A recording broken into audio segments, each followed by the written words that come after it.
If we had to think of a title for this gospel passage, I think it would be something like, Jesus sends his disciples into the storm. Because that's what happened. He literally told them to get into a boat and go off. And Jesus is God. I mean, he knows what's going to happen. And he sends them into a storm. Not only that, but the gospel says, about the fourth watch of the night, he came toward them walking on the sea. So what does that mean? The fourth watch of the night. So basically that's referring to the early hours of the morning, maybe 3, 4, 5 o'clock in the morning. So here's his disciples out in this storm for hours. And who's responsible for that? Jesus. Why does Jesus do that? Why does Jesus do that? I think we can think about our own lives, and we can think about our own times when we feel like we are in a storm and how God permits that.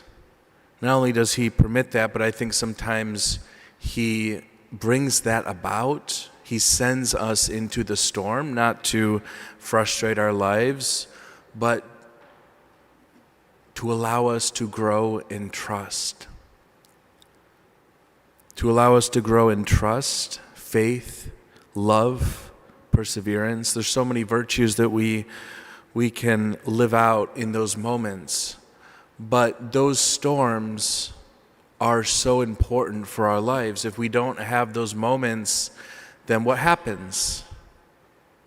We become comfortable.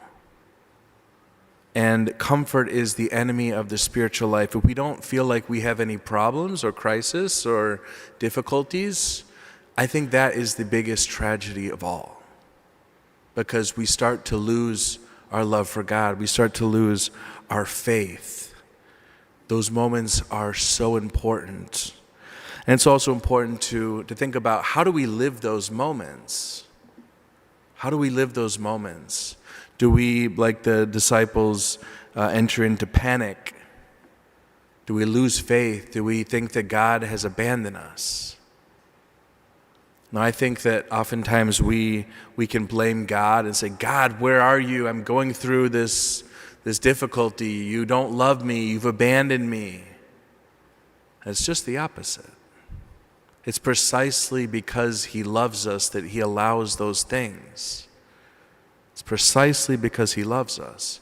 And oftentimes we have an image of a God whose love just means that we get all the things we want, our life is smooth without any bumps in the road, without any difficulties, and that is not the love of God.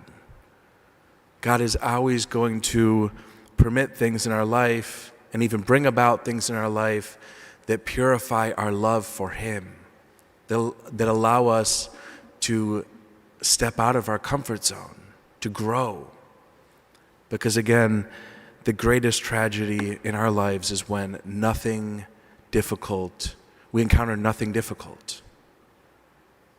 So brothers and sisters, as we think about this gospel, as we think about our own lives, I just ask you all to reflect on the question, how do I live those moments? How do I see those moments in my life? As a loving act of God, or as indifference, that God doesn't care about me. He doesn't care, he doesn't see, he doesn't love me. Because those moments are precisely where God loves us the most.